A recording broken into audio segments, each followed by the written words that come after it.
এই জায়গায় যদি আমরা একটি Keleghai river side eco tourism park তৈরি করতে পারি, তাহলে অর্থনৈতিকভাবে, সামাজিকভাবে, সাংস্কৃতিক দিক থেকে এবং ধর্মীয় দিক এবং সেই সঙ্গে সঙ্গে পরিবেশগত দিক থেকে আমরা ভীষণভাবে লাভবান হব। প্রকৃতি সবসময় যে মানুষের সভ্যতাকে নিয়ন্ত্রণ করে তা নয়। প্রকৃতি মাঝে মধ্যেই বা সর্বদাই তার বিভিন্ন উপাদান দিয়ে বিভিন্ন সম্ভাবনা আমাদের মানুষের কাছে তুলে ধরেন। সেই সম্ভাবনাগুলোকে যদি আমরা বিজ্ঞানসম্মতভাবে কাজে লাগাতে পারি, তাহলে আমাদের সভ্যতার বুনিয়াদ শক্ত হয় এবং সেই সঙ্গে সঙ্গে মানুষের যে জীবনযাপন, সেই জীবনযাপন আধুনিকরণ হয় এবং মানুষের যে অর্থনৈতিক, সামাজিক, সাংস্কৃতিক এবং সর্বোপরি পরিবেশগত যে সমস্যাগুলো রয়েছে, সেই সমস্যাগুলো আমরা ওভারকাম করতে পারি এবং সভ্যতায় আমরা টিকে থাকতে পারি। আজকে সেই ধরনের একটি সম্ভাবনার কথা এই প্রতিবেদনে তুলে ধরব। আমি একেবারেই কেলেঘাই নদীর দক্ষিণ তীরবর্তী একটি বাঁধে দাঁড়িয়ে রয়েছি। আপামর জনগণ অর্থাৎ কেলেঘাইবাসী হিসাবে সবাই মনে করেন কেলেঘাই একটি দুঃখের নদী। অর্থাৎ যদি ইতিহাস ঘাঁটি আমরা দেখতে পাই, কেলেঘাই নদীর যে বারংবার বন্যা পরিস্থিতি, সেই বন্যা পরিস্থিতিতে ধীরে ধীরে আধুনিক সভ্যতা যত এগিয়েছে, সেই বন্যা পরিস্থিতির যে ভয়াবহতা, সেই ভয়াবহতাও কিন্তু ধীরে ধীরে বৃদ্ধি পেয়েছে। যার জন্যে ঠিক বর্ষাকালে অর্থাৎ মনসুন টাইমেই কেলেঘাই তীরবর্তী সমস্ত মানুষের মনে একটা একটা অস্থিরতা তৈরি হয় যে এই বুঝি বাঁধ ভেঙে যায় এবং আমাদের গ্রামে প্লাবনের জল ঢুকে পড়ে এবং সেই প্লাবন প্রায় 1 মাস, কোথাও কোথাও 1 মাস 1.5 মাস পর্যন্ত জল স্থায়ী হয় এবং মানুষের জনজীবন একবারে স্থির হয়ে পড়ে। কিন্তু এই কেলেঘাইর বন্যাটাকে যদি আমরা সম্ভাবনা হিসাবে ধরি, অর্থাৎ কেলেঘাই তো একটা নদী, সেই নদীর বন্যা হবে। পৃথিবীতে প্রত্যেকটি নদীতেই প্রায় বন্যা হয় এবং বন্যা একটা প্রাকৃতিক বা স্বাভাবিক ঘটনা। কেলেঘাই নদীর এই বন্যাকে যদি আমরা সম্ভাবনা হিসাবে দেখি, তাহলে কিন্তু আমরা আমাদের অর্থনৈতিক, সামাজিক, সাংস্কৃতিক এবং কেলেঘাই নদীর যে পরিবেশগত সমস্যা, সেই সমস্যাগুলোকে সমাধান করতে পারি। আজকে সেই ধরনের একটি প্রস্তাবনা বা প্রকল্প আপনাদের সামনে তুলে ধরব। আমার প্রস্তাবিত প্রকল্পটি হচ্ছে কি না, এই কেলেঘাই নদীর একটা নির্দিষ্ট স্থানে, আমি যেই স্থানে দাঁড়িয়ে রয়েছি, এই স্থানে যদি একটি eco park, river side, Keleghai river side eco park বা ট্যুরিজম সেন্টার, একেবারে রুরাল ট্যুরিজম সেন্টার গড়ে তোলা যায়, তাহলে অনেক সমস্যার কিন্তু আমরা সমাধান করতে পারি। কারণ কেলেঘাই অফুরন্ত উপাদান দিয়েছে এখানে একটি সুদৃঢ় ট্যুরিজম প্রকল্প গড়ে তোলার জন্যে। সেই ট্যুরিজম প্রকল্পে কি কি লাভবান বা কিভাবে আমরা লাভবান হতে পারি, সেই প্রতিবেদন আজকে আপনাদের কাছে শেয়ার করছি। প্রথমত, এই কেলেঘাই নদীর দুই দিকের প্রান্তের যে প্রান্তিক জনজাতির মানুষেরা বসবাস করেন, তাদের অর্থনৈতিক যে মন্দা অবস্থা, সেই অর্থনৈতিক মন্দা অবস্থা কিন্তু আমরা কাটিয়ে তুলতে পারি যদি এই জায়গায় বা একটি উপযুক্ত জায়গায় আমরা ট্যুরিজম সেন্টার, গ্রামীণ ট্যুরিজম সেন্টার গড়ে তুলতে পারি। তাহলে এই জায়গায় যদি একটি ইকো ট্যুরিজম পার্ক বা Keleghai river side eco park তৈরি করা যায়, ওই ইকো পার্কে যে জনজাতির মানুষেরা তারা অংশগ্রহণ করতে পারবেন এবং নিজস্ব যে সামাজিক যে প্রকল্পগুলো রয়েছে, সেই প্রকল্পগুলো থেকে সহায়তা নিয়ে তারা এখানে হাতের কাজ এবং আমাদের কেলেঘাই নদী থেকে বা কেলেঘাই নদীর চত্বর থেকে হারিয়ে যাওয়া যে শিল্পগুলো, সেই শিল্পগুলোর সম্ভার এখানে তারা তৈরি করতে পারে। তার আগে প্রশাসনিক উদ্যোগে, সরকারি উদ্যোগে কিংবা ব্যক্তিগত উদ্যোগে যদি এখানে এই সমস্ত জায়গায়, একটি নির্দিষ্ট উপযুক্ত জায়গায় যদি কেলেঘাই নিবাস অর্থাৎ ছোট্ট বেশ কয়েকটি কুটির অতিথি নিবাস করা যায়, তাহলে আমরা শহরাঞ্চলের যে সমস্ত মানুষেরা গ্রামের প্রকৃতির ভাইব বা অ্যাম্বিয়েন্সটা নিতে চায় বা নিচ্ছে এখন, তারা কিন্তু এই কেলেঘাই নদীর ধারে এসে কেলেঘাই নদীর যে অপরূপ সুন্দর মহিমা, সেই মহিমা তারা উপভোগ করতে পারবেন।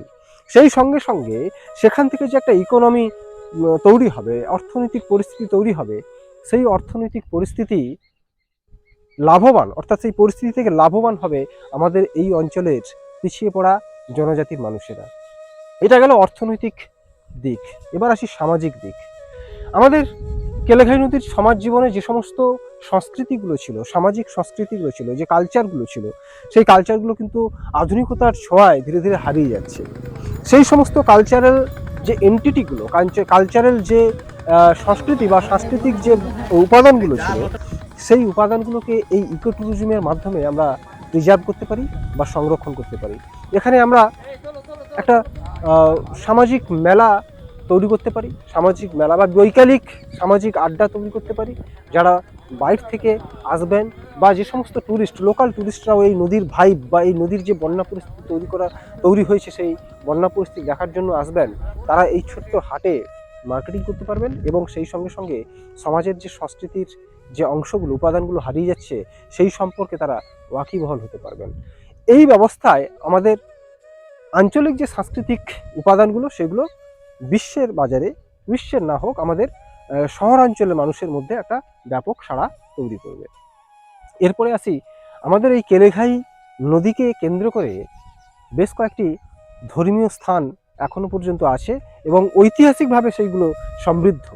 সেই ধর্মীয় স্থানগুলোকে যদি আমরা এই ইকো ট্যুরিজমের প্রকল্পের আওতায় নিয়ে আসতে পারি, তাহলে কি হবে না, যে সমস্ত ট্যুরিস্টরা, বাইরের শহরের ট্যুরিস্টরা আসবেন, তারা ওই অতিথি নিবাসে, কেলেঘাই অতিথি নিবাসে থেকে ওই ধর্মীয় স্থানগুলোকে তারা দেখতে যেতে পারেন থ্রু আমাদের এই কেলেঘাই নদীর বরাবর বা কেলেঘাই নদীর উপর দিয়ে। তার জন্য একটা বোটিং সিস্টেম, যেখানে প্রত্যেকটি বোটে লাইফ জ্যাকেটের ব্যবস্থা থাকবে, মানে সব কিছু সায়েন্টিফিক ওয়েতে যদি করতে পারি, তাহলে ওই পর্যটকগণ আমাদের এখানকার যে স্থানীয় তুলসী চারার মেলা, বিগত 500 বছরের ঐতিহ্যবাহী একটি মেলা, তুলসী চারার মেলা, যেটা সারা পড়ে যায় বাংলার, দক্ষিণ বাংলায় সারা পড়ে যায়, সেই তুলসী চারার মেলা আমি যেখানে দাঁড়িয়ে রয়েছি এখান থেকে মাত্র 2 থেকে 2.5 কিলোমিটার। পর্যটকেরা সুন্দরভাবে এই নদীপথে নৌকা বিহারে গোকুলানন্দ বাবাজি বা তুলসী চারার মেলাকে তারা প্রদক্ষিণ করতে পারেন, তার ইতিহাস সম্পর্কে সমৃদ্ধ হতে পারেন। সেই সঙ্গে সঙ্গে আমাদের এখানকার যে পাথরঘাটার মন্দির, বাবা কঙ্কেশ্বর মন্দির, সেই কঙ্কেশ্বর মন্দিরের যে ইতিহাস, সেই ইতিহাস সম্পর্কেও বিরাট ইতিহাস রয়েছে। স্বয়ং শ্রী চৈতন্যদেব এই কেলেঘাই নদীপথে তিনি পুরী যাত্রা করেছেন কয়েকবার, তার ইতিহাস আছে। সেই ইতিহাসগুলোকে যদি আমরা ওই পর্যটকদের কাছে তুলে ধরতে পারি, তাহলে আমাদের ইতিহাস সমৃদ্ধ হবে। সেই সঙ্গে সঙ্গে আমাদের পূর্ব দক্ষিণ দিকের যে ভুরভুরির থান বলে একটি শিব মন্দির, প্রাচীন শিব মন্দির আছে, সেও নদীর ধারে, নদীর কোলে। এই সমস্ত ধর্মীয় মন্দিরগুলোকে যদি আমরা এই ইকো ট্যুরিজমের আন্ডারে নিয়ে আসতে পারি এবং একটি কালেকটিভ ওয়েতে, একটি সংগঠিত ভাবে প্রশাসনিক এবং ব্যক্তিগত এবং আমাদের যে আঞ্চলিক স্তরের গ্রুপগুলো রয়েছে, সেলফ হেল্প গ্রুপ, এই সমস্ত গ্রুপগুলোকে যদি আমরা কালেকটিভ ওয়েতে এক জায়গায় মার্জ করতে পারি, তাহলে আমাদের এই Keleghai river side eco tourism একটা বিকল্প অর্থনৈতিক, বিকল্প সাংস্কৃতিক উন্নতির ধাপ হতে পারে। এবার আসি পরিবেশের কথায়। কিভাবে ইকো ট্যুরিজম পার্ক, আমাদের কেলেঘাই নদীর প্রচুর সমস্যা। আপনারা এখন প্রায়ই দেখতে পাচ্ছেন যে কচুরিপানার চাপে বিভিন্ন জায়গায় সাঁকোগুলো ভেঙে যাচ্ছে। সাঁকো সত্যিই প্রয়োজন, কারণ মানুষের যাতায়াতের জন্য, এক পার থেকে অন্য পারে যাতায়াতের জন্য ভীষণ প্রয়োজন।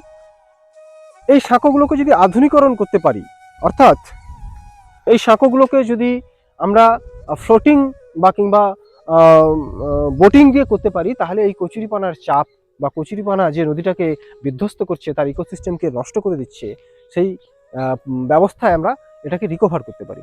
প্রথমত ইকো ট্যুরিজম পার্ক যদি আমরা গড়ে তুলতে পারি এই কেলেঘাইয়ের দক্ষিণ পাড়ে, প্রথম উদ্দেশ্য হবে নদীটাকে নেভিগেট রাখা, অর্থাৎ নেভিগেবল রাখা। এই নদীপথে কয়েক হাজার বছর আগে নয়, কয়েক শত বছর নয়, কয়েক দশক আগে এই নদীপথে প্রচুর পরিমাণে নৌকা কলকাতামুখী যাতায়াত করত এবং নদীটাই ছিল আমাদের পরিবহনের প্রধান মাধ্যম। কিন্তু বিগত 1 থেকে 2 দশকে সম্পূর্ণ নেভিগেশন বন্ধ হয়ে গেছে, কেবলমাত্র এই সাঁকো এবং কচুরিপানার জন্য। তাহলে ইকো ট্যুরিজম পার্ক যদি আমরা গড়ে তুলতে পারি, তাহলে যে সমস্ত জনজাতির মানুষেরা ওই ইকো ট্যুরিজম পার্কের সঙ্গে যুক্ত হবেন, তারাই চাইবেন, নিজে থেকে পার্টিসিপেশন করবেন যে কেলেঘাই নদীকে আমাদের নেভিগেবল বা পরিবহনের মাধ্যম হিসাবে রাখতে হবে, বাঁচিয়ে রাখতে হবে। তবেই কিন্তু আমাদের এই ইকো ট্যুরিজম সেন্টারটা আমরা অর্থনৈতিকভাবে, সামাজিকভাবে, সাংস্কৃতিকভাবে লাভবান হব। তাহলে আমি আগেও বলেছি, এই কেলেঘাই নদীর যে নেভিগেশন, সেই কেলেঘাই নদীর যদি নেভিগেশনকে আমরা পরিষ্কার করতে পারি, সচল রাখতে পারি, তাহলে কিন্তু অর্থনৈতিক দিক থেকে, বাস্তুতান্ত্রিক দিক থেকে, পরিবেশগত দিক থেকে আমরা ভীষণভাবে, কেলেঘাই তীরবর্তী যে জনজাতির মানুষেরা রয়েছে, তারা ভীষণভাবে কিন্তু লাভবান হবে। যাই হোক, আরও অনেক উদ্দেশ্য, অনেক লাভের, অনেক উন্নতির বা বিকাশের পন্থা রয়েছে। প্রথমত বলি, যদি আমরা একটা ছোট্ট, একটি খুবই স্মল স্কেল লেভেলে যদি এই জায়গায় একটি eco tourism, river side eco tourism park বা একটা অতিথি নিবাস আমরা তৈরি করতে পারি, সেটা সরকারের সহযোগিতায় হোক, প্রশাসনিক সহযোগিতায় হোক, কিংবা কালেকটিভ ওয়েতে হোক, সেটা কিন্তু আমাদের গ্রামীণ অর্থনীতির, গ্রামীণ সংস্কৃতির, গ্রামীণ পরিবেশের ক্ষেত্রে একটি মঙ্গলজনক পদক্ষেপ হবে বলে আমি মনে করি।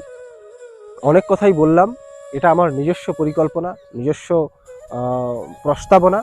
আশা করব এই প্রস্তাবনা যদি আপনার মনঃপূত হয় কিংবা বিজ্ঞানসম্মত বলে মনে হয় আপনাদের, আপনারা এটি যাতে ঊর্ধ্বতন কর্তৃপক্ষের কাছে পৌঁছে যায় সেই ব্যবস্থাই করবেন। এখানে আমার ব্যক্তিগত কোনো মুনাফার বিষয় নেই। আমি চাই আমার কেলেঘাই নদীর পরিবেশ, কেলেঘাই নদী তীরবর্তী মানুষের যে জীবন জীবিকা এবং অর্থনৈতিক সচলতা বজায় থাকুক। বজায় রাখার জন্য আমার পক্ষ থেকে বা আমার তরফ থেকে এই পরিকল্পনার কথা আমি প্রতিবেদন আকারে আপনাদের কাছে তুলে ধরলাম। ধন্যবাদ। ভালো থাকবেন, সুস্থ থাকবেন।